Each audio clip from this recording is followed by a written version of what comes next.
Hi, and good evening to all. I just think it's such a real pleasure to be in the presence of so many great innovators here in Ohio. Grace, your unbox the dress is absolutely a fantastic idea. And I'm thinking, where does Kent State belong in this string of great innovations that you're hearing about tonight? And so I'm going to ask you for just a moment to take 1 minute and consider that the most perfect companion to a wedding dress is a pair of socks. Now, you might think, well, now, a pair of socks, those are really not very fashionable pieces of clothing. And they come from kind of humble beginnings. So what does it have to do with innovation? And so what I want to do is to share the story of a sock and the building of a sock that I think tells you almost all you need to know about Kent State University and its design innovation initiative. So we started out with this idea, a group of researchers looking at this idea of, while most of us might not think about our pair of socks, there are 30 million Americans who suffer from diabetes and the life-threatening challenges to their extremities and their feet. And so that's a whole lot of people thinking about socks.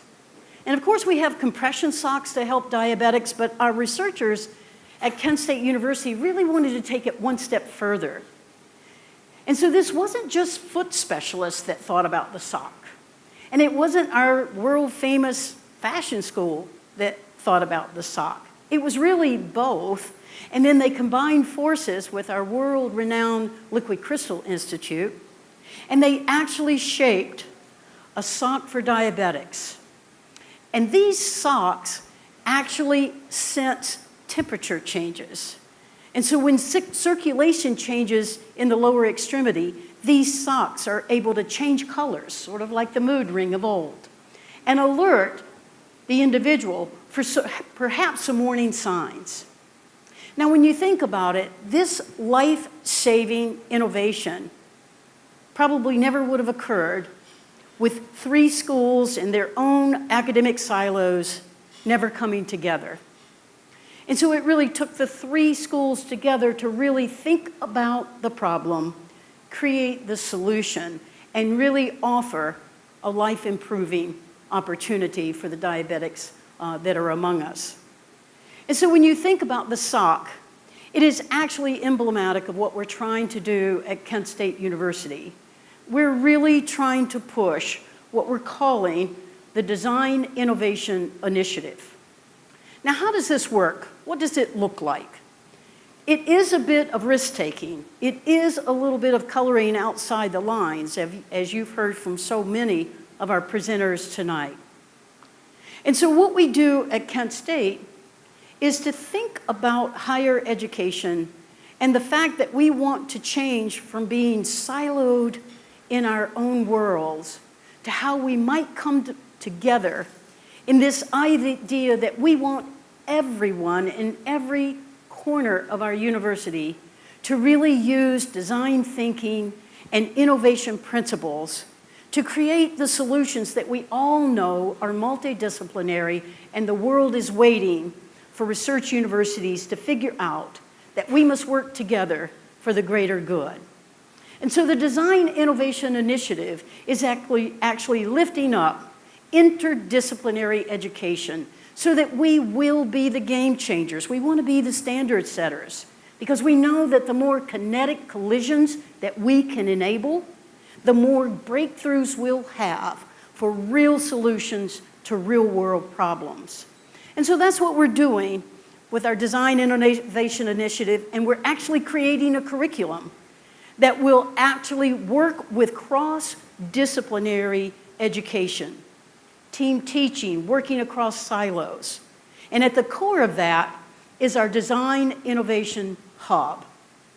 Now, the Design Innovation Hub is going to be at the center of our Kent campus. It is going to be used by all and owned by none. I'm trying to get that across to our faculty at Kent State University. And when we do that, what you will see is that we'll be able to have social spaces, because this is going to be a 24/7 space with dining, coffee always on.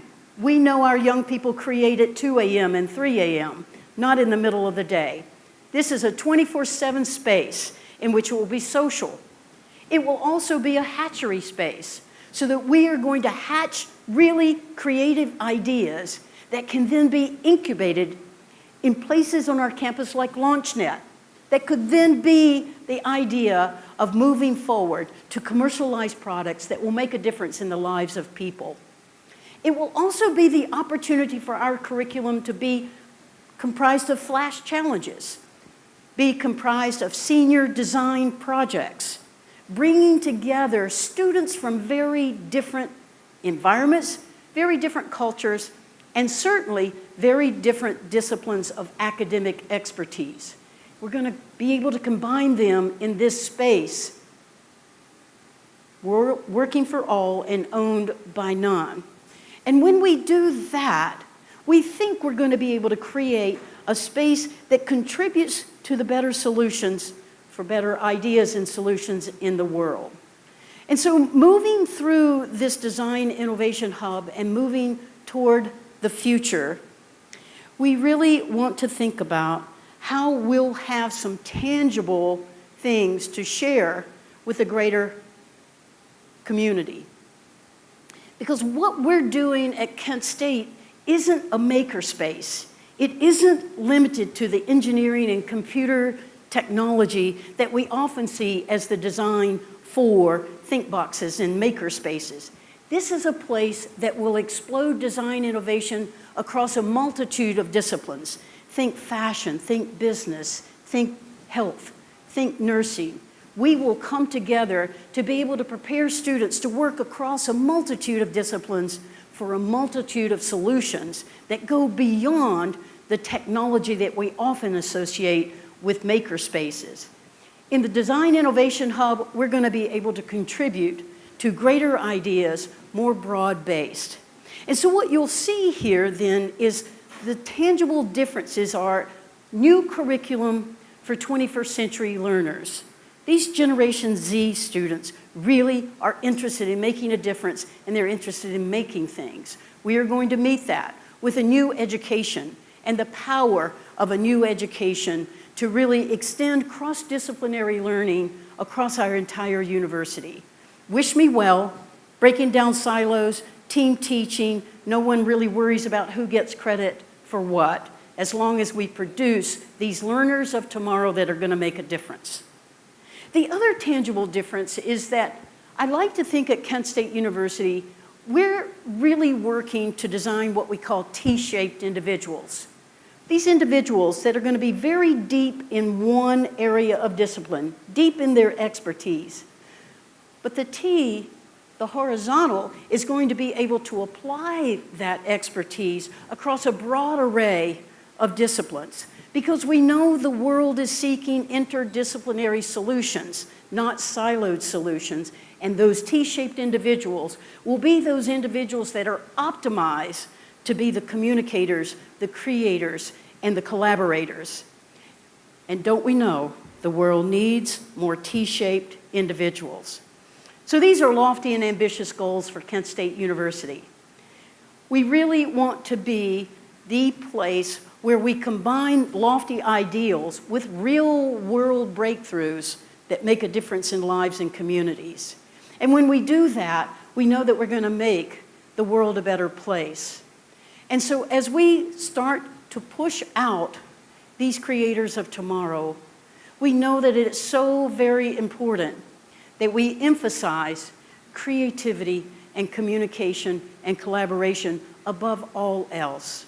And so when we do that, Kent State, like all of the innovators that you're hearing tonight, are really at the work of making the world and making a better future for that world. And we want to make that difference. And I hope you will stay tuned for what you'll see at Kent State coming out of the Design Innovation Initiative. Thank you so much.